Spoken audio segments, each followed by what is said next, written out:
Shalom. Selamat pagi, selamat datang beribadah di Jemaat Pura pada ibadah jam yang kedua. Jemaat sekalian, marilah kita mempersiapkan hati dan pikiran kita untuk masuk beribadah di tempat kudus. Marilah kita dengarkan pembacaan dari kitab Yesaya pasal 40 ayat yang ketiga, berbunyi demikian. Ada suara yang berseru-seru, persiapkanlah di padang gurun jalan untuk Tuhan, luruskanlah di padang belantara jalan raya bagi Allah kita. Jemaat undang berdiri. Kita sambut pembacaan dari menyanyi Him Jemaat nomor 85 ayat 1 hingga ayat yang ketiga. Kusongsong bagaimana?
Setia untuk selama-lamanya dan yang tidak pernah meninggalkan perbuatan tangannya. Amin.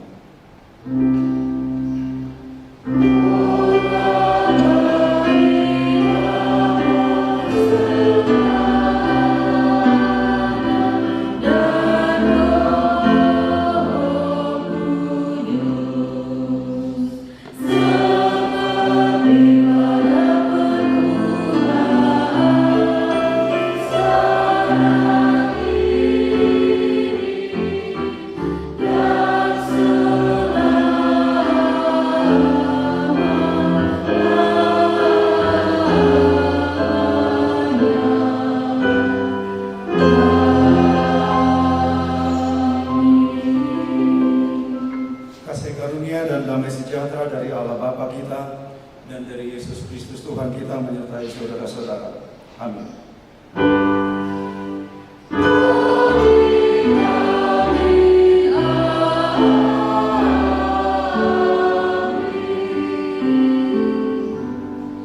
Ya Allah semesta alam, pulihkanlah kami. Buatlah wajah-Mu bersinar, maka kami akan selamat. Mazmur 80 ayat 8 sebagai nats pembimbing. Jemaat sambut dengan nyanyian Putri Sion, nyanyilah.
Saudara-saudara, mari kita bersama-sama membaca hukum Tuhan sebagai amanat hidup baru, sebagaimana tertulis dalam 2 Petrus pasal 1. 2 Petrus pasal 1 ayat 3 sampai dengan ayat 11. Saya mengundang saudara-saudara untuk mengambil bagian. Kita akan membacanya berbalasan. Saya membacakan setiap ayat ganjil 1, 3 dan seterusnya. 3, 5 dan seterusnya. Saudara membaca bersama-sama ayat genap 4, 6 dan seterusnya. 2 Petrus pasal 1 ayat 3 sampai 11. Saya akan membacakan dari Alkitab terjemahan baru 2. Jemaat Tuhan yang kekasih, dengarkanlah olehmu hukum Tuhan sebagai amanat hidup baru yang tertulis demikian. Karena kuasa ilahinya telah menganugerahkan kepada kita segala sesuatu yang berguna untuk hidup yang saleh oleh pengenalan kita akan Dia yang telah memanggil kita untuk kemuliaan dan kebaikan-Nya.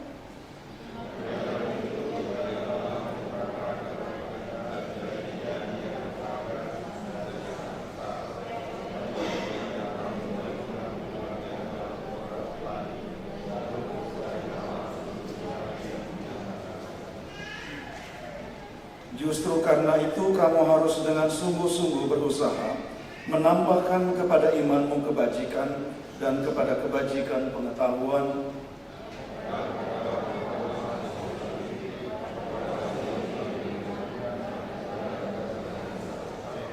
dan kepada kesalehan kasih terhadap saudara-saudara, dan kepada kasih terhadap saudara-saudara, kasih terhadap semua orang,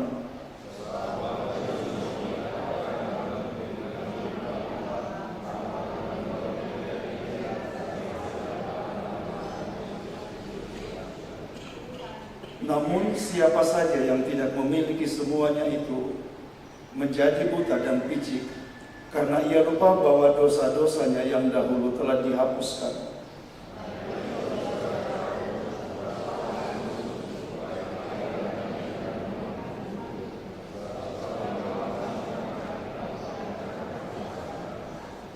Dengan demikian kepada kamu akan disediakan seluas-luasnya jalan untuk memasuki kerajaan kekal, yaitu kerajaan Tuhan dan Juru Selamat kita, Yesus Kristus. Saudara-saudara, semikian jauh hukum Tuhan sebagai amanat hidup baru. Kiranya Roh Kudus menolong kita untuk melakukannya dalam hidup kita tiap hari. Jemaat sambut dengan nyanyian Tuhan Allah telah berfirman.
Marilah kita masuk pada pengakuan dosa. Mari kita berdoa. Ya Tuhan, dengan kerendahan hati, kami mengaku bahwa kami telah berdosa kepadamu.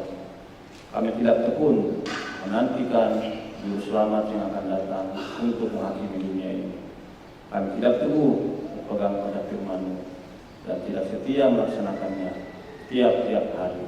Karena itu ya Tuhan, mohon kasihanilah kami dan ampunilah kami ya Kristus. Datanglah dan masuklah ke dalam hati kami, dalam hidup dan pekerjaan kami, dan bimbinglah kami dari hari ke hari, supaya kami mampu menyongsong dan menyambut kedatangan-Mu, Tuhan kami Yesus Kristus. Amin. Jemaat sambut dengan menyanyikan nyanyian Kidung Jemaat 29 ayat 1 sampai 4 di muka Tuhan Yesus.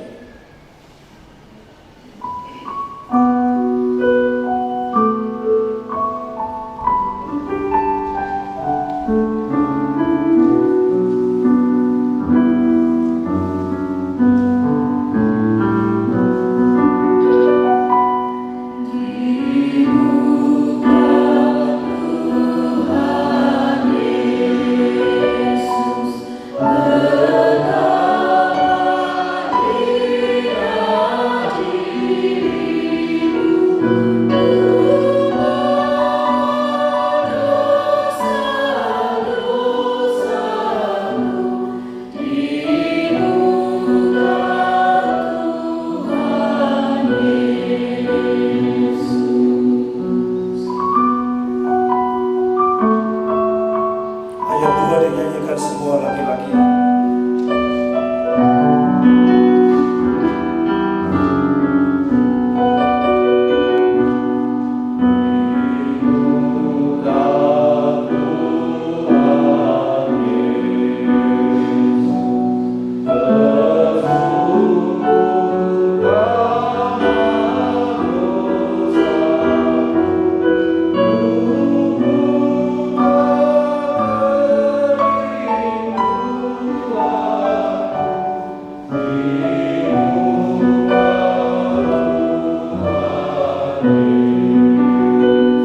Ayat 3 dinyanyikan semua perempuan.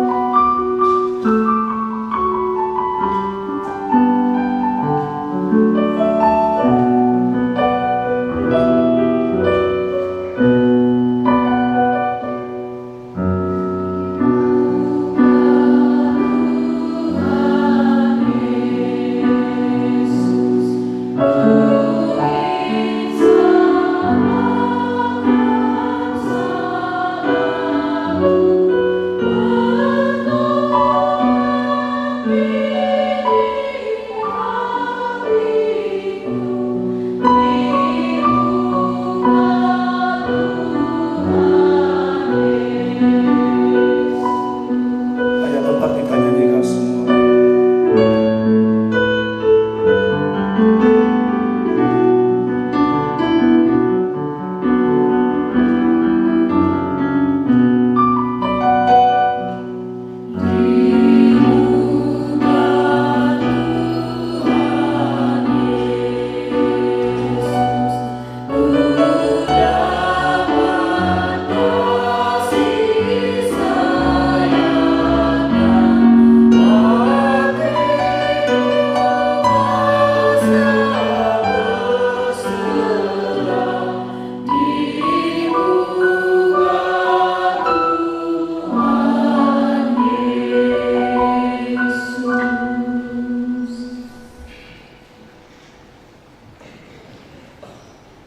Jemaat Tuhan yang terkasih, firman Tuhan berkata, bergembiralah dan lihatlah, Rajamu datang dengan kemenangan. Ia Raja adil yang membawa keselamatan. Sakaria 9 ayat 9a. Ia datang supaya barang siapa yang percaya kepadanya tidak binasa, melainkan beroleh hidup yang kekal. Yohanes 3 ayat 16. Tuhan menyertai saudara-saudara. Bapa di dalam surga, segala pujian, syukur, dan hormat kami naikkan hanya bagi-Mu.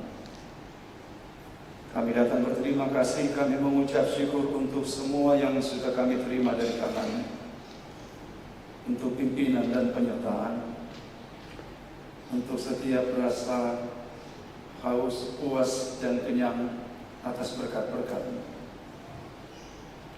Sekarang dari hidup yang Kau berkati seperti itu, Bapa, kami datang lagi menaikkan syukur kami di hadapan-Mu. Kami datang karena rindu supaya Tuhan lagi yang pimpin hidup kami, supaya hanya dengan Tuhan saja kami berjalan lagi, melanjutkan sisa hari, minggu, di bulan, di akhir tahun ini. Kami datang merendahkan diri di hadapan-Mu dengan syukur untuk semuanya ini. Sekarang Bapa di dalam surga, dengan penuh kerendahan kami mohon kepada-Mu, berkenanlah kiranya Engkau memuaskan dan mengenyangkan rohani kami dengan firman-Mu. Perdengarkanlah suara-Mu kepada kami Bapa. Tunjukkanlah jalan-jalan-Mu.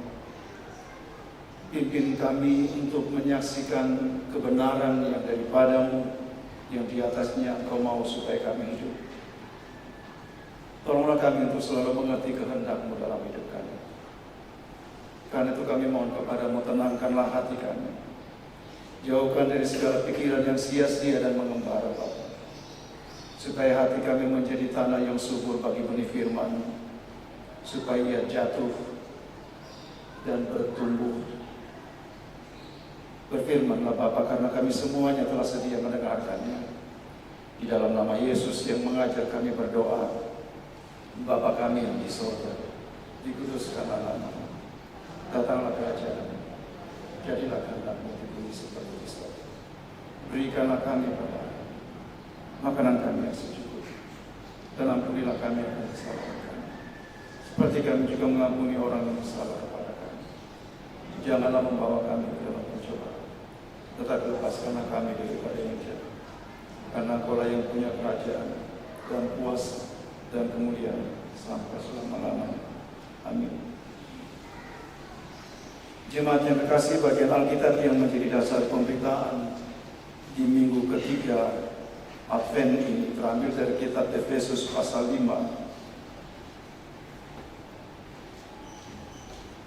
Saya akan baca mulai ayat 15 sampai dengan ayat 21. Efesus pasal 5.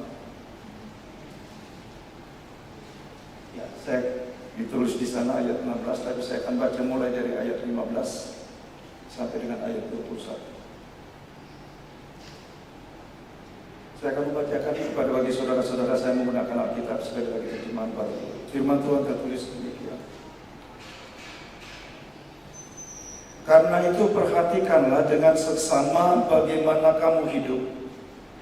Janganlah seperti orang bebal, tetapi seperti orang bijak.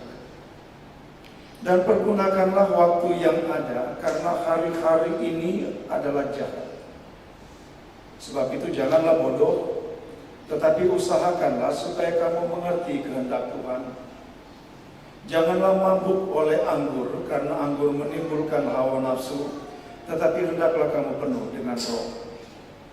Dan berkata-katalah seorang kepada yang lain dengan mazmur, nyanyian hidup puji-pujian, dan nyanyian rohani.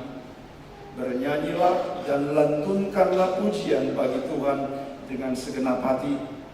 Ucaplah syukur senantiasa atas segala sesuatu dalam nama Tuhan kita Yesus Kristus kepada Allah dan Bapa kita.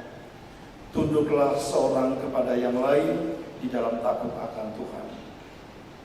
Saudara-saudara, sedikit jauh firman Tuhan, kata Yesus Kristus, yang berbahagia ialah setiap kita yang setia mendengarkan firman-Nya dan yang memelihara dalam hidup tiap-tiap hari. Haleluya.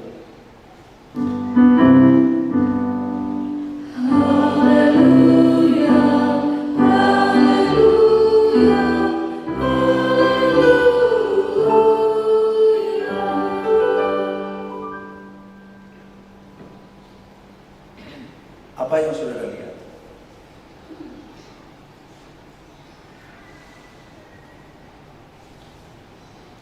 Di belakang saudara-saudara ada spanduk, kebetulan belum dikasih turun.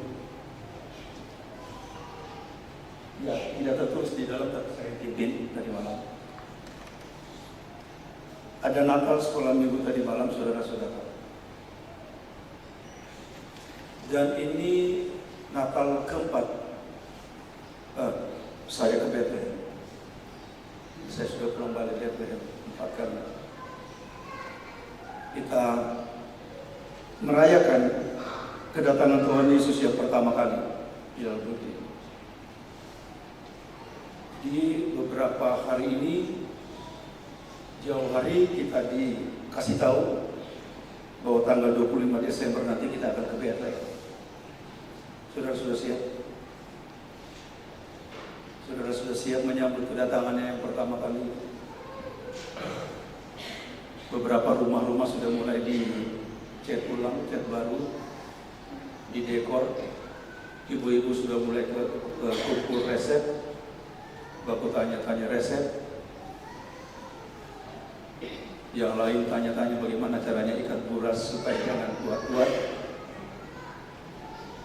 Beberapa yang lain sudah berencana untuk pergi bernatal dengan orang-orang dekat. Nah, saudara-saudara, pertama-tama Bethlehem adalah sebuah tempat yang sampai detik ini ada. Saudara bisa buka di Google Map Bethlehem itu. Cuma sekarang berbeda, dia berada di bawah pendudukan Palestina. Bethlehem adalah sebuah tempat sejarah. Jadi ketika kita merayakan kedatangan Tuhan Yesus yang pertama, kita sedang merayakan sebuah peristiwa yang terjadi di dalam sejarah. Sebuah peristiwa yang tidak penting saudara-saudara punya tanggapan benar atau tidak. Sejarah tidak dapat itu. Bethlehem adalah sebuah tempat yang tidak bisa disangka bahwa di situ Yesus lahir. Dan yang kedua, saudara-saudara, kita merayakan hari ulang tahun. Kita merayakan hari ulang tahun orang yang masih hidup, kan? Berarti kalau kita merayakan Yesus yang lahir, berarti kita merayakan dia hidup. Kita tidak merayakan hari ulang tahunnya orang yang sudah meninggal. Itu ucapan, ada saya baca ucapan selamat ulang tahun sama keluarga yang sudah meninggal itu ala-ala saja. Tidak ada seperti itu. Kita mengucapkan ulang tahun, selamat ulang tahun untuk mereka yang masih. Jadi saudara-saudara, kebenarannya ialah bahwa Yesus hidup. Dan kalau Yesus hidup, maka kebenaran selanjutnya bahwa kita akan bertemu dengan Dia. Dan itulah yang kita sedang persiapkan melalui perayaan ini. Mempersiapkan diri untuk bertemu dengan Dia yang hidup. Beda dengan para gembala, saudara-saudara, yang pergi melihat kedatangannya yang pertama kali. Kita tidak pergi lagi ke Bethlehem untuk melihat sebuah fakta sejarah, tidak lagi. Peristiwa itu amin. Peristiwa itu amin. Tetapi yang kita sedang lakukan sekarang ialah sama seperti gembala. Kita akan bertemu Dia dan menyembah Dia. Kita akan bertemu dengan Dia yang akan datang kedua kali itu, dan kita akan menyembah Dia. Dan bahkan semua lutut akan bertelut di kakinya menyembah Dia sebagai Tuhan dan Juru Selamat. Karena itu saudara-saudara, hari ini kita akan belajar bersama-sama memeriksa kalau Yesus datang kedua kali, apakah saudara-saudara sudah siap?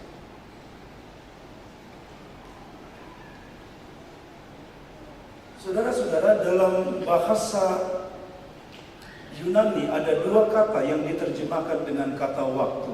Saudara mungkin pernah dengar. Yang pertama itu kata kronos. Itu menunjuk kepada waktu yang kita pakai untuk lihat jam yang berputar, atau kalender yang mengulang-ulang. Jadi kalau kita memahami waktu seperti itu, makanya ada kronologi ya. Kalau kita memahami waktu seperti itu, maka dalam penantian ini akan ada di antara saudara-saudara yang tidak apa-apa jika masih ada tahun depan. Biasa saja, masih ada di tahun depan. Siapa yang tahu, saudara-saudara? Siapa yang tahu bahwa kalau persiapan penantian tahun ini menjadi tahun yang terakhir bagi saudara-saudara atau saya? Yang pasti bagi saya ini tahun terakhir di Orel tentu. Beberapa tahun yang lalu sudah banyak yang tidak dapat merayakan bersama kita. Mereka sudah bertemu dengan Tuhan Yesus yang hidup itu. Saudara-saudara, jadi kalau saudara memahami waktu itu sebagai sebuah yang mengulang, maka saudara akan nanti masih ada di tahun depan, kita bikin panitia lagi. Kita akan menyia-nyiakan kesempatan waktu. Tetapi dalam bahasa Yunani ada lagi yang disebut dengan kata yang diterjemahkan dengan kata waktu yang diterjemahkan dengan kata kairos. Itu kata yang nyata sekali kita nyanyikan dalam lagu Hidup Ini Adalah Kesempatan. Waktu, momen ini kesempatan. Waktu kita cuma ini.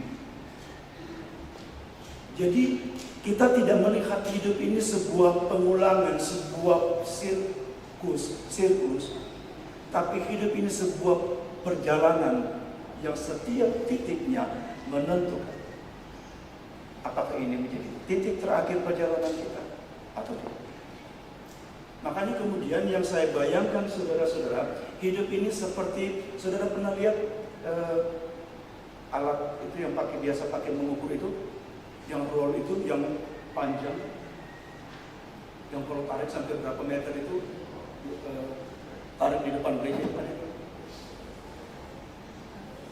Ada yang sok tahu. Yang kalau sudah ditarik begitu terus diputar itu kan gitu. Kalau itu saya tahu maksudnya. Jadi sesudah direntangkan panjang-panjang kemudian diputar kan. Jadi putaran itu maju saudara-saudara. Dia tidak berputar, hidup ini tidak berputar di tempat, hidup ini berputar ke depan. Jadi setiap pengulangan mestinya menghasilkan orang-orang yang baru, saudara-saudara.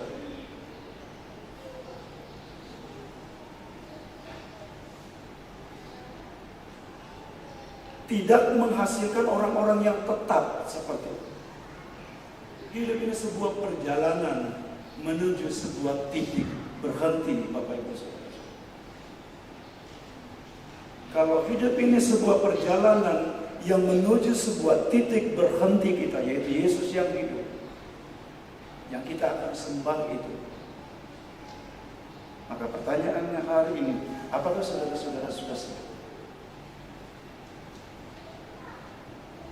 Atau kalau kita pakai gambaran sekarang, atau rumahnya saja saudara-saudara yang sedang siap,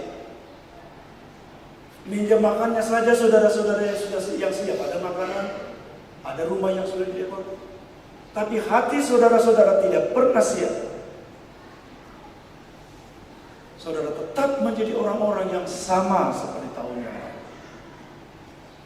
Di hati itu tetap ada kebencian yang sama dengan tahun yang lalu.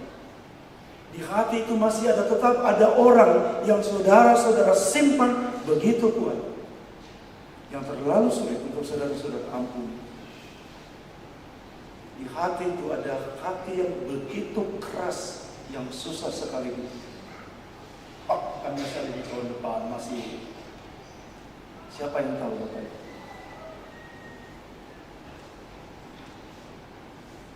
Siapa yang tahu? Siapa tahu tahun ini menjadi tahun terakhir. Nah, saudara-saudara perhatikan dalam kitab Efesus, surat Efesus ini, saudara bisa perhatikan ayat 1, pasal 1 ayat 1.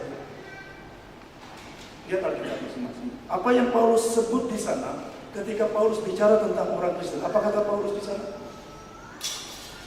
Ketika Paulus menulis kepada jemaat di Efesus, apa yang Paulus gunakan kata di sana? Paulus menyebut mereka sebagai, lihat Alkitab, jangan lihat saya, biasakan lihat Alkitab. Jatuh lagi di sana pertanyaan. Orang-orang,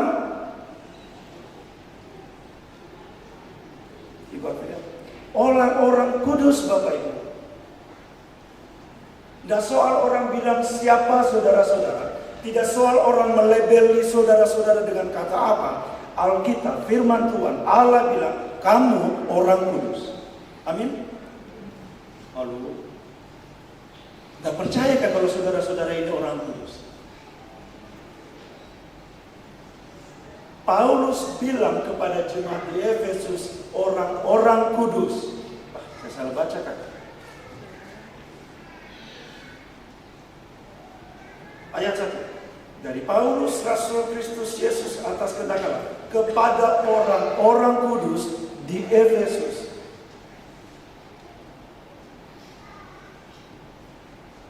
Kemudian Kemudian kata selanjutnya, orang-orang percaya, orang-orang kudus sama dengan orang-orang percaya. Itu berarti bahwa kita bisa bilang Paulus sedang menulis. Kalau Paulus menulis, dia akan bilang orang-orang kudus di Orel atau di Mandonga. Saudara-saudara dan saya orang-orang kudus. Sekali lagi, tidak soal orang melabeli saudara-saudara dengan sebutan, dengan kata apa. Allah bilang melalui firman, saudara-saudara orang kudus. Saya tidak akan panjang lebar untuk menjelaskan, saudara hanya baca saja. Pasal 1 sampai pasal 3 kitab Efesus, saudara akan baca di sana. Mengapa, bagaimana Paulus menerangkan apa artinya kita disebut, orang-orang percaya disebut orang-orang kudus. Saudara bisa baca di sana. Tapi yang saya akan tunjukkan kepada saudara-saudara saya. Oh, menarik. Pertama saya sebut.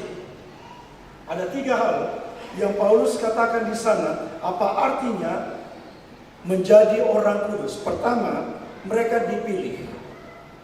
Saudara-saudara dan saya dipilih sebelum dunia dijadikan, kata Alkitab. Kedua, menjadi orang kudus berarti kita ditebus. Ditebus. Kita ditebus. Dan yang ketiga, menjadi orang kudus berarti kita diutus.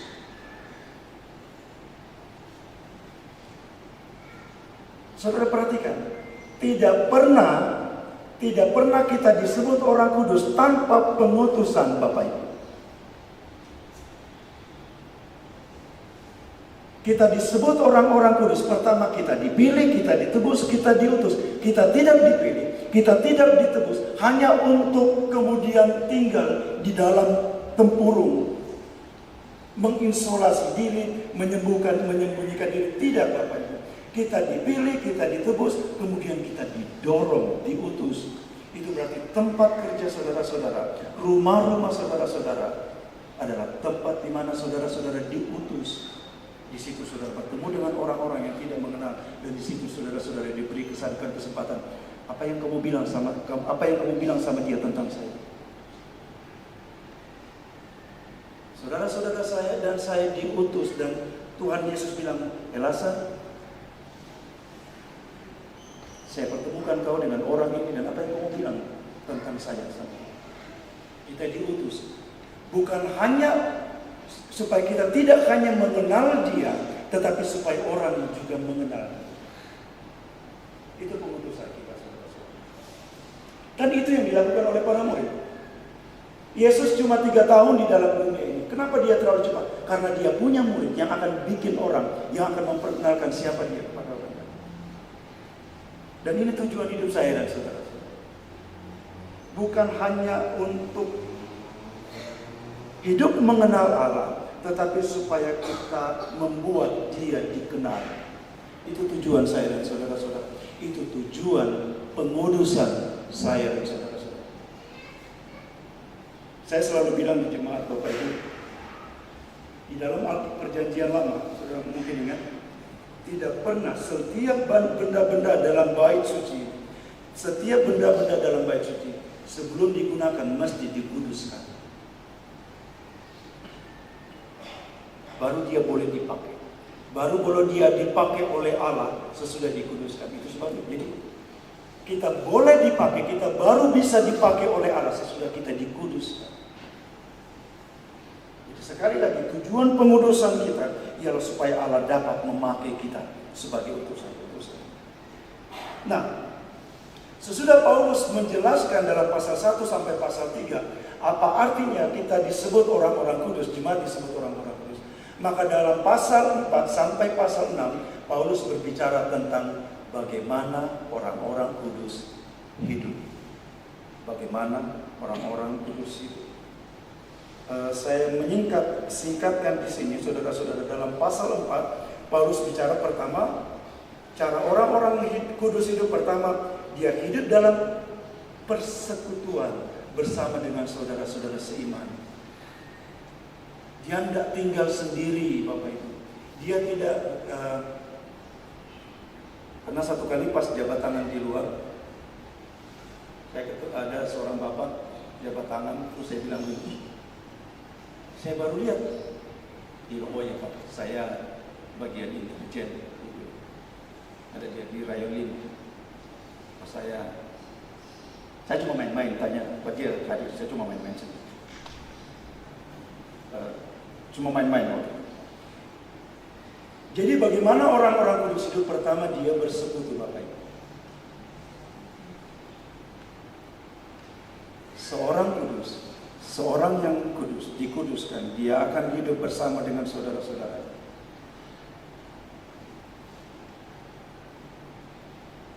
Oh, tapi kan sekarang banyak gereja. Kalau saya tidak suka di sini, saya bisa pindah di Bapak Ibu. Saya bisa. Ketika kita berada di sini, saudara-saudara, kita mendengar ada jemaat di sana, kita pasti akan bilang, oh jemaat di sana baik. Kan begitu biasa. Kalau kita lihat rumahnya orang, dan di tempat itu memang baik sekali menurut kita. Kita ada di sini, kita bilang tempat. Tapi jangan pergi. Sebab kalau saudara ada di sana, maka tempat itu akan menjadi tempat yang tidak baik. Setiap tempat yang kita injak tidak akan pernah menjadi tempat yang pantas kalau kita tidak pernah bersedia berubah. Kita di sini pergi cari, kita di sini bilang di sini tidak baik, oh di sana tempat baik, tapi kita tidak pernah berubah, maka orang yang tidak pernah berubah ini akan membuat tempat ini menjadi tempat yang tidak baik. Kalau begitu, apa yang mesti kita lakukan? Yang kita mesti lakukan tetap di sini dan berusahalah berubah, menjadikan tempat ini menjadi tempat yang baik, tempat di mana kau sendiri dapat tinggal. Yang bertanya, kalau saya sama-sama dia betah. Kalau saya dalam persekutuan ini, saya mendatangkan damai sejahtera. Kemudian dalam pasal 4 Paulus menunjukkan bagaimana cara orang-orang kudus itu hidup. Dia hidup dalam kasih. Dia tidak hanya hidup sama-sama, tapi dia hidup dalam kasih. Kalau cuma sekedar hidup sama-sama, saudara-saudara, banyak kelompok-kelompok, komunitas-komunitas, mancing, apalagi komunitas. Orang tidak perlu baku kasih di sana, baku sayang, tidak perlu. Sehobi saja. Ada kelompok teman sekerja, kelompok banyak. Tapi ciri persekutuan orang-orang kudus ialah mereka saling mengasihi. Nah, dalam pasal 5, saudara-saudara, Paulus menunjukkan bagaimana caranya orang-orang kudus hidup. Pertama, mereka hidup di dalam terang. Di dalam terang, di dalam Alkitab, terang selalu dipakai untuk menunjuk kegelapan. Kegelapan adalah jahat dan terang adalah hidup Allah. Allah adalah terang. Di dalam Allah ada terang. Tidak ada kejahatan. Hidup dalam terang berarti hidup di dalam Allah tanpa kejahatan. Tadi kemarin di anak-anak sekolah minggu saya bilang begini, saya tanya begini. Kenapa kita gembira merayakan kedatangan Tuhan Yesus? Mengapa kita bergembira sampai kita tidak hitung-hitung lagi kita punya dana, kita keluarkan? Kenapa kita begitu bergembira?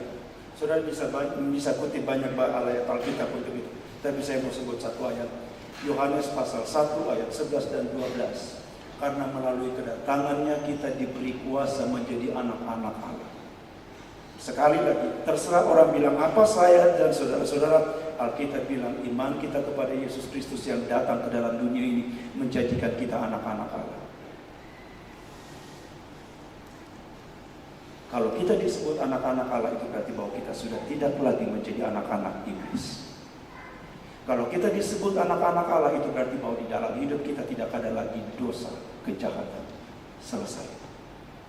Sekarang di dalam terang, di dalam Dia kita hidup sebagai anak-anak Allah. Itu sebabnya kita menyebutnya, memanggilnya Bapa. Yang selanjutnya, saudara-saudara, dalam pasal 5 ini Paulus menunjukkan cara hidup orang-orang kudus itu. Mereka hidup dengan bijaksana. Dan nanti dalam ayat selanjutnya dengan kerendahan hati. Saya membahas di sini hidup dengan bijaksana. Saudara-saudara, bijaksana dalam pemahaman Yunani itu berhubungan dengan ini. Makanya para filsuf disebut orang-orang bijak, kan gitu? Karena berhubungan dengan itu. Tapi dalam dunia Yahudi, hikmat, bijaksana selalu berhubungan dengan cara hidup. Beda, Bapak. Saudara bisa banyak hal di dalam otak saudara-saudara. Saudara bisa banyak sekali di sini. Tetapi bagaimana saudara hidup itu jauh lebih penting daripada apa yang ada di sini. Seberapa tinggi saudara-saudara berkuliah, bersekolah dan seterusnya, yang menentukan ialah cara hidup saudara-saudara itu jauh lebih penting di hadapan Allah. Allah tidak tanya berapa kita. Makanya kan kalau orang meninggal masih ada gelarnya kan yang lain waktu itu. Tak penting lagi, terserah media deh. Biar saja ditulis gitu.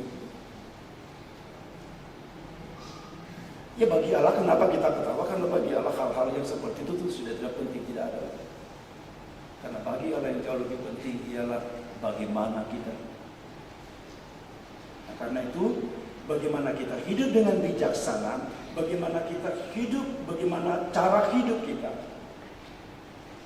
Maka Paulus mengajarkan, mengingatkan kepada kita, pergunakanlah waktu, apa dikatakan Paulus? Pergunakanlah dengan seksama. Perhatikan, saya baca Alkitab terjemahan baru 1.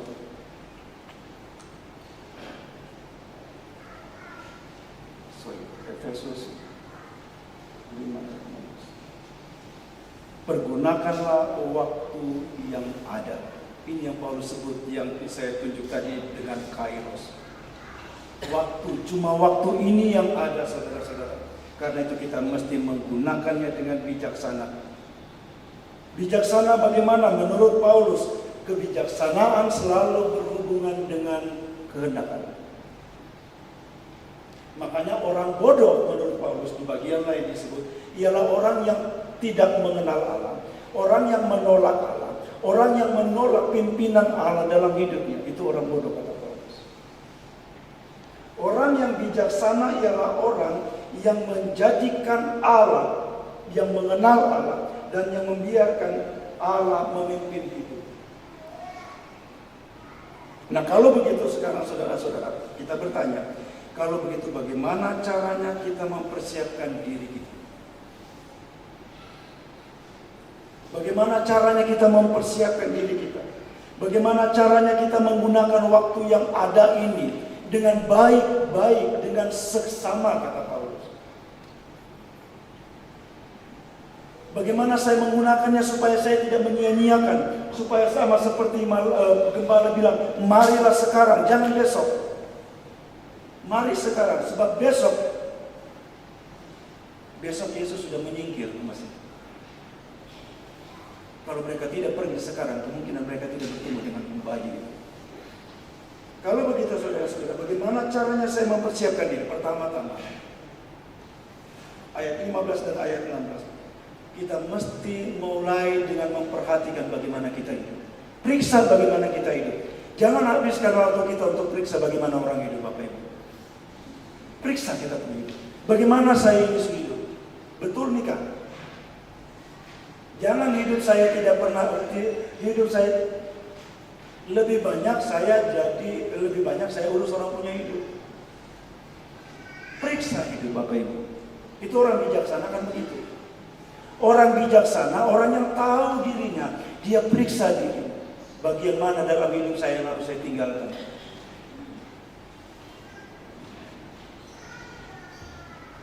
Apa yang tidak boleh saya bawa melanjutkan hidup ini? Kalau Tuhan kasih saya umur yang baru, ada beberapa yang ulang tahun hari ini.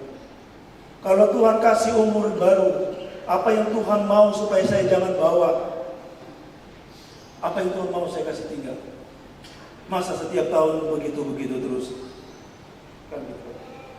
Periksa bagaimana kita hidup. Dan hari ini, setiap kesempatan seperti ini adalah kesempatan di mana saudara memeriksa. Bagian mana dalam hidup saya mesti berubah? Saudara tidak datang untuk memeriksa hidup saudara-saudara yang sudah sempurna itu. Tidak. Saudara tidak datang untuk memeriksa hidup orang-orang lain. Tidak. Saudara tidak perlu melakukan itu. Saudara datang untuk memeriksa kehidupan saudara-saudara. Dan yang kemudian yang kedua, belajar mengenal kehendak Allah.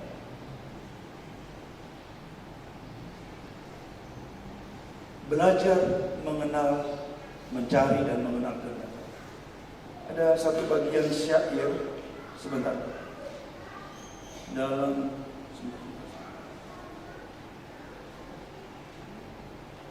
apa itu?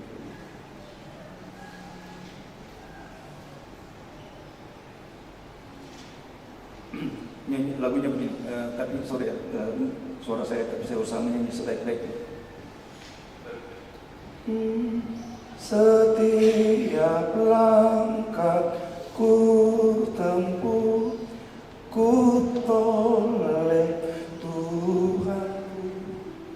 Setiap hasrat ku gelut, ku tanya Tuhanku. Ke dalam kasih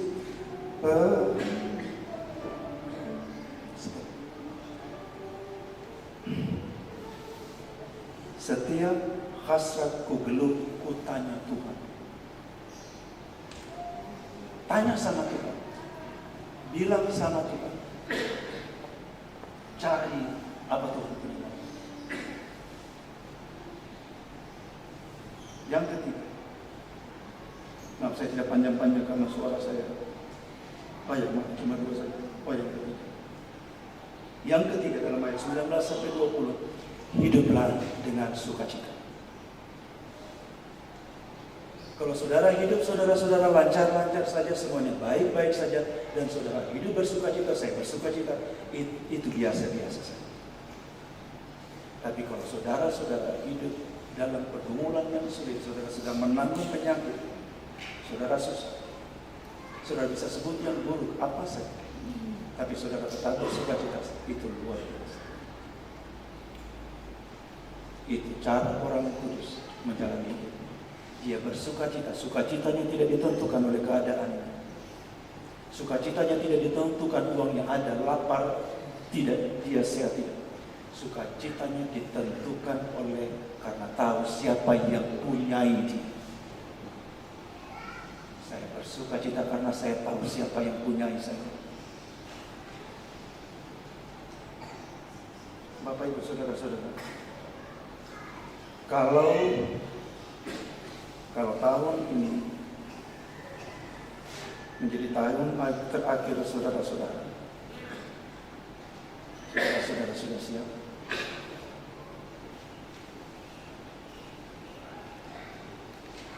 Tidak, saudara-saudara, kita tidak pernah tahu seberapa banyak lagi tahun-tahun yang Tuhan mau kasih. Itu urusan Tuhan, urusan kita bersiap. Supaya ketika waktu itu tiba, Kairos, waktu itu tiba, dia dapati kita setia. Amin. Tuhan Yesus berkati.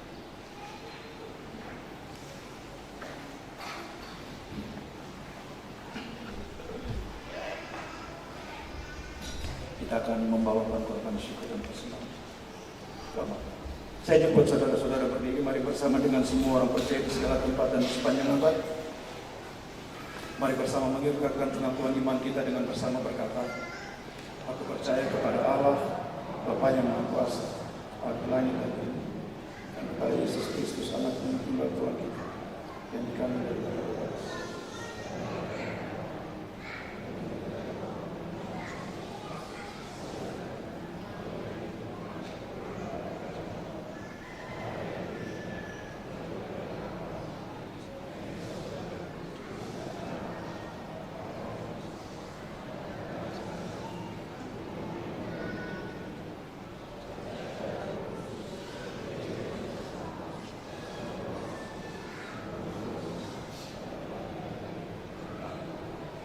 Silakan dulu. Saudara-saudara, saya ajak kita menyanyi dulu.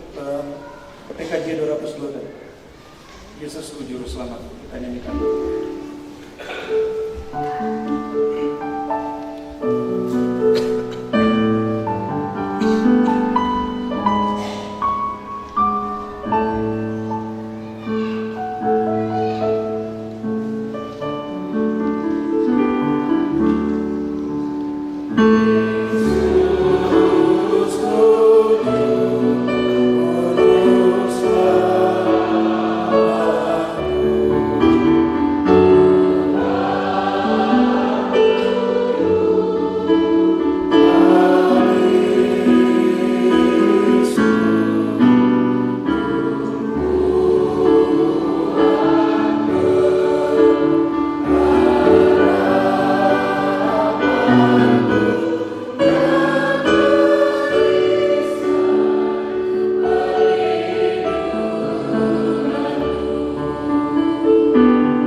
Tuhan menyertai saudara-saudara. Marilah kita berdoa untuk persembahan kita. Kita berdoa. Ya Tuhan, kami bersyukur kepadamu karena kasih dan pengorbanan-Mu menolong kami untuk memberi persembahan sukarela ini. Kami sadar ya Tuhan bahwa persembahan kami ini tidak sebanding dengan kurban tubuh dan darah-Mu yang Kau persembahkan bagi kami dan dunia ini. Terimalah serta kuduskanlah ya Tuhan agar penggunaan persembahan kami ini hanya untuk keadilan dan demi kemuliaan nama-Mu saja. Amin. Marilah kita mempersembahkan persembahan kita. Sambil persembahan dijalankan, jemaat menyanyi dari Kim Jemaat 295 ayat 1 hingga jemaat selesai. Andai Ku punya banyak lidah.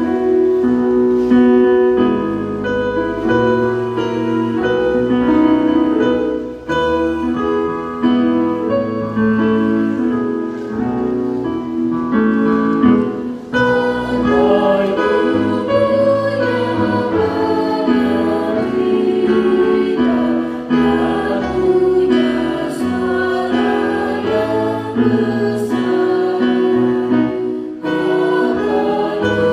oh,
Tuhan menyertai saudara-saudara. Kepadamu Bapa di dalam surga, kami kembali menaikkan pujian syukur. Kami berterima kasih untuk kesempatan duduk dekat padamu. Kami mengucap syukur untuk kesempatan duduk bersama saudara-saudara. Dan terima kasih Engkau melayani rohani kami dengan firman-Mu. Terima kasih untuk kabarnya Bapa.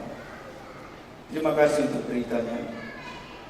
Terima kasih untuk kebenaran yang Kau perdengarkan kepada kami. Karena itu sekarang kami mohon kepadamu dalam segala kelemahan dan keterbatasan untuk memahami lebih dalam isi hati-Mu. Tolong kami Bapa dengan roh-Mu, supaya kami mengerti, supaya kami memahami, dan supaya kami melakukannya dalam hidup kami. Ajar kami untuk dengan bijaksana menggunakan hari-hari hidup kami yang masih ini Tuhan, supaya satu waktu nanti kami dapat bawa di hadapan-Mu sebagai korban persembahan yang berbau harum, yaitu hari-hari hidup yang tidak kami sia-siakan, yaitu hari-hari hidup yang dengannya kami, yang di dalamnya kami memberikan segala yang terbaik yang dapat kami lakukan bagi Tuhan. Hari-hari di mana Engkau menjadi yang utama dan di atas segala-galanya. Hari-hari di mana kami menempatkan dan menaruh Engkau di atas semuanya, Bapa. Karena itu kami datang kepadamu bersandar dan memohon biar Roh Kudus tolong kami. Sebab di luar-Mu Bapa, di dalam surga kami tidak dapat berbuat apa-apa. Sekarang materaikanlah kebenaran firman-Mu di dalam setiap hati kami. Dan biarlah hanya buah-buah yang menyenangkan hati-Mu saja yang kami hasilkan. Bapa, terima kasih. Dan biarlah firman-Mu ini menggerakkan kami untuk kembali melanjutkan hidup kami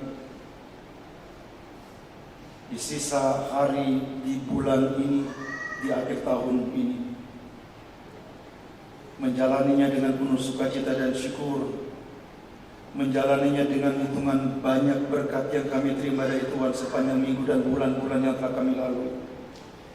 Menghitung dan mengakui betapa baiknya Engkau Bapa.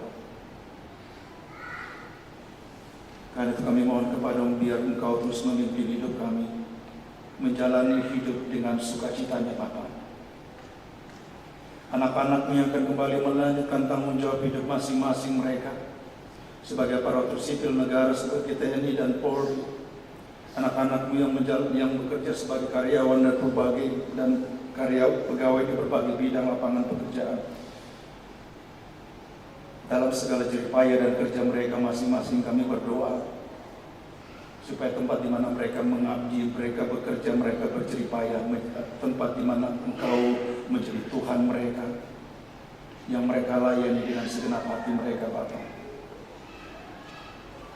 Beberapa anak-anak mungkin akan kembali melanjutkan tanggung jawab hidup mereka sesudah dari tempat ini. Bahkan beberapa anak-anakmu akan melanjutkan pergumulan hidup mereka.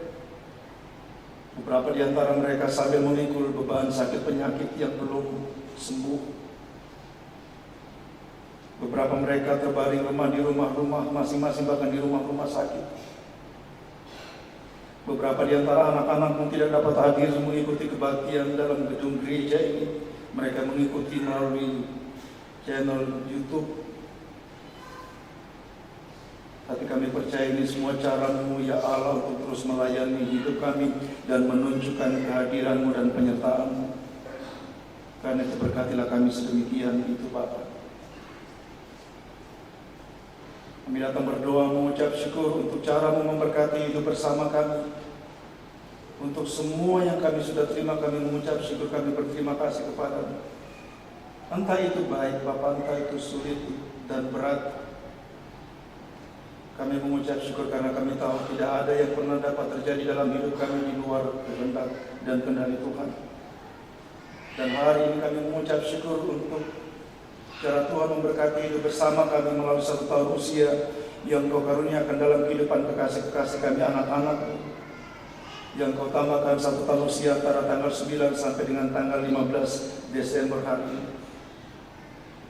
Seharus kami datang menyebut di hadapan-Mu kekasih-kekasih kami yang Kau tambahkan 1 tahun usia pada hari ini, baik sebagai pribadi maupun sebagai suami dan istri. Dan menyebut di hadapan-Mu kekasih kami Afnil Indrayana, kekasih kami Ibu Desi, kekasih kami Ibu Isnan Nisi, kekasih kami Bapak Jemi Albert Lomboan, kekasih kami Bapak Luki Songkilawan bersama Ibu Mulyanti, kekasih kami Bapak Wartono Pianus dan Ibu Nurlela. Kami mengucap syukur Bapak untuk cara-Mu memberkati hidup bersama kami, memberkati saudara-saudara kami dan memberkati rumah tangga mereka. Karena itu kami percaya Engkau yang membawa mereka melewati tahun-tahun yang panjang dalam hidup mereka dan dalam rumah tangga mereka. Engkau juga yang pasti akan terus menyertai mereka dan menyediakan segala yang mereka perlu di usia yang mereka jalani. Terima kasih Bapa, dan biarlah puji-pujian anak-anak-Mu, saudara-saudara kami, dan puji-pujian kami jemaat-Mu manis di hadapan-Mu Bapa di dalam surga. Kami juga datang kepadamu ya Allah dari tengah-tengah pergumulan kami sebagai jemaat-Mu, bersama dengan kekasih-kekasih kami, anak-anak-Mu yang bergumul dengan kelemahan tubuh dan sakit penyakit mereka. Mereka yang terbaring lemah di rumah-rumah sakit, bahkan di rumah kediaman masing-masing. Mereka yang sedang menjalani masa-masa perawatan, pengobatan. Kami terus menyebut di hadapan-Mu kekasih kami Bapak Yohanes Kaloto, Ibu Lefran Kalai, Ibu Bayu Adi, Bapak Markus Roke, Saudara Meyer Tandi Payu, Saudara Simpson Gau, Bapak Amari Makara, Ibu Yesna, Ibu Yeni, Ibu Ana Suwarsi, Ibu Gunaya, Bapak Erik Bansi, Ibu Elizabeth Intopiana, Penatua Jonathan, Diaken Agus Patetia, Bapak Paulus Tandi Pailan, kekasih kami Ibu Rudita Marola, kekasih kami anak Jelian dari keluarga Diaken Jenny Martin, kami bawa semua kekasih-kekasih kami Bapa kepadamu, sebab hanya Engkau yang berkuasa melakukan segala perkara bagi mereka. Hanya Engkau yang tahu apa yang diperlukan, dibutuhkan kekasih-kekasih kami. Karena itu kami datang kepadamu, dan biarlah Tuhan yang akan terus bekerja dan bertindak bagi mereka untuk mendatangkan kebaikan, pemulihan, kesembuhan yang sempurna bagi anak-anak. Dari tengah-tengah kehidupan bersama kami juga berdoa bagi rumah tangga kami Bapa. Kami berdoa bagi rumah tangga jemaat-Mu yang tersebar di 5 rayon pelayanan. Kami berdoa mengucap syukur untuk perjalanan bersama di tahun ini. Kami mengucap syukur untuk perjalanan bersama dalam suka dan dukanya, dalam kesediaan untuk memikul bersama-sama tanggung jawab pelayanan. Karena itu kepadamu kami datang berdoa memohon, lanjutkanlah kasih setiamu dalam kehidupan rumah tangga kami masing-masing ini Bapa. Biarlah rumah tangga kami menjadi tempat di mana kami terus bersama-sama dengan Engkau. Yang melalui persekutuan seperti ini kami beritakan kasih kebaikan yang kami alami bersama-sama di dalamnya. Anak-anak kami dalam pertumbuhan mereka, bahkan dalam penggendong yang masih dalam gendongan. Anak-anak kami dalam pendidikan mereka Bapa. Mereka yang bersama-sama kami maupun yang terpisah dari kami oleh karena pendidikan dan juga oleh karena kerja mereka Bapa. Ke dalam tangan-Mu kami menyerahkan mereka dan mohon Engkau menyertai mereka. Kami juga datang berdoa menyerahkan kekasih-kekasih kami, saudara-saudara kami yang dalam minggu-minggu ini tidak lagi bersama-sama kami. Mereka telah melakukan perjalanan keluar kota Kendari dan bahkan keluar provinsi ini. Mereka berkumpul bersama keluarga-keluarga mereka yang jauh. Sempurnakanlah sukacita mereka di sana Bapa. Pimpinlah mereka. Dan biarlah di dalam kasih Tuhan mereka terus pelihara bersama dengan segenap keluarga besar mereka di sana. Bahkan juga kami berdoa bagi anak-anak-Mu, saudara-saudara kekasih kami yang juga berencana untuk datang berkumpul bersama dengan keluarga-keluarga mereka dari tempat-tempat yang jauh. Bapa yang hantar mereka untuk berkumpul, dan biarlah dengan semua cara ini kami menyaksikan cara Tuhan memberkati kami dan hendak menyempurnakan sukacita kami.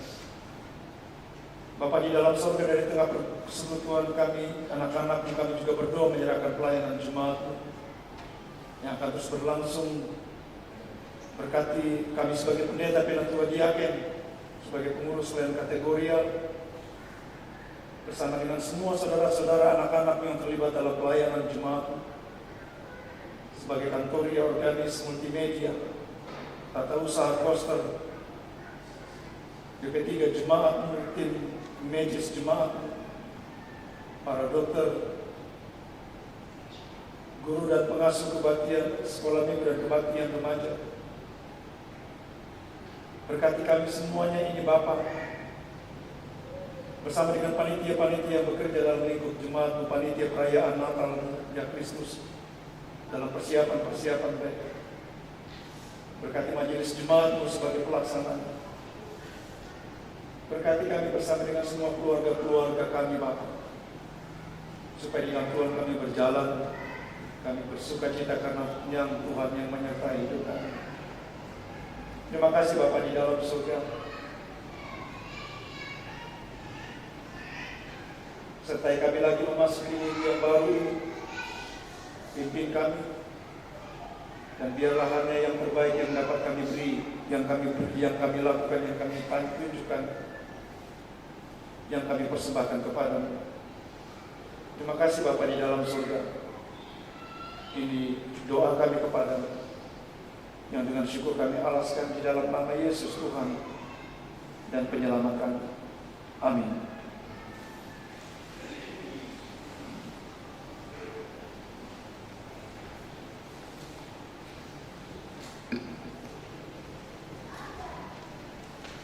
Warga jemaat Minggu 15 Desember 2024, tambahan dan penekanan sebagai berikut. Yang pertama, pelayanan khusus. Sakramen Baptisan Kudus minggu depan 22 Desember 2024 akan dilaksanakan baptisan kudus anak pada ibadah jam kedua atau jam 10. Penggembalaan dilaksanakan pada hari Jumat 20 Desember 2024 pukul 17.00 atau jam 5 sore bertempat di ruang konsistori. Pelayan Bapak Pendeta RN Borden S.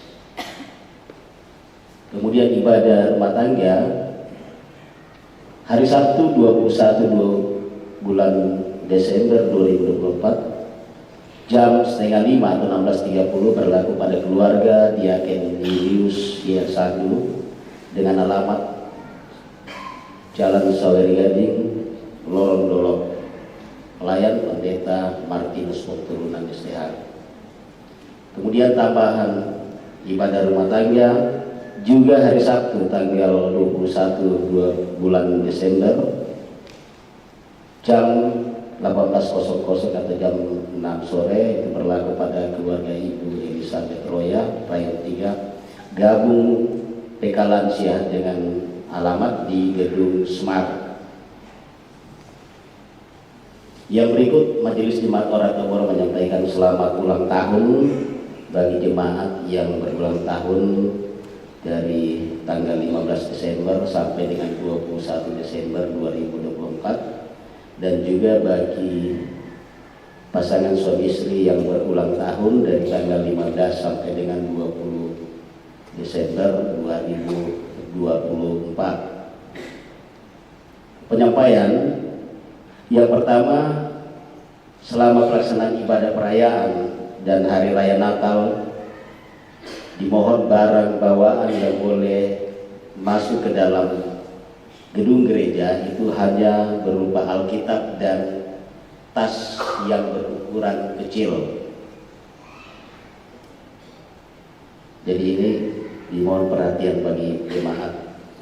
Kemudian yang berikut disampaikan kepada warga jemaat bahwa pada hari Selasa tanggal 17 Desember 2024 jam 6:30 pagi akan dilaksanakan kerja bakti berupa rabat jalan masuk depan pintu gerbang gereja. Dimohon partisipasi dari jemaat khususnya bagi kaum bapak-bapak untuk hadir di dalam kerja bakti dimaksud. Berikut dari pihak BI atau Bank Indonesia menyiapkan fasilitas di depan klinik Gedung Smart, ada penukaran uang kecil mungkin terakhir pada ibadah jam kedua ini, jadi disilakan bagi Bapak Ibu yang mau menukarkan uangnya disilakan setelah ibadah sebentar selesai. Yang terakhir, jumlah jemaat yang hadir pada ibadah jam kedua, laki-laki 82, perempuan 72, jumlah 154. Demikian warga jemaat, atas perhatiannya diucapkan terima kasih. Ya, mungkin sedikit tambahan. Imbauan tentang penggunaan tas kecil bukan berarti macam-macam, bukan karena dia mau membunuh apa, bukan. Tapi demi keamanan. Ini imbauan dari pengamanan ya. Baik, saudara-saudara silakan berdiri. Mari kita mengakhiri ibadah ini. Kita menyanyi bersama nyanyian Pakailah Waktu Anugerah Tuhan. Yeah.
memberkati engkau dan melindungi engkau. Tuhan menyinari engkau dengan wajah-Nya dan memberi engkau kasih karunia. Tuhan menghadapkan wajah-Nya kepadamu dan memberi engkau damai sejahtera. Amin.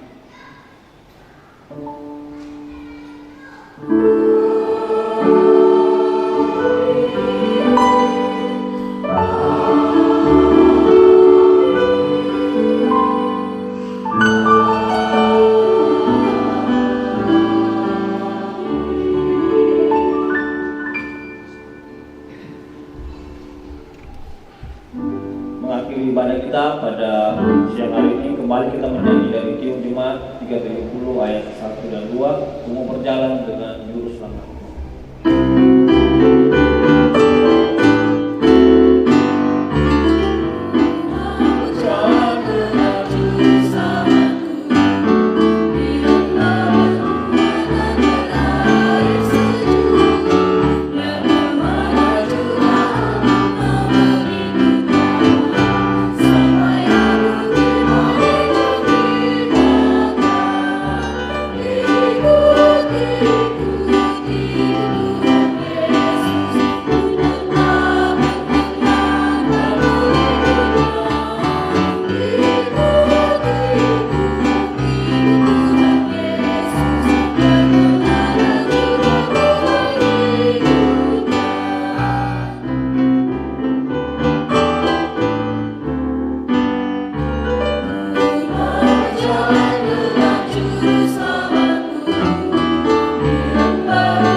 Demikianlah ibadah pada jam kedua.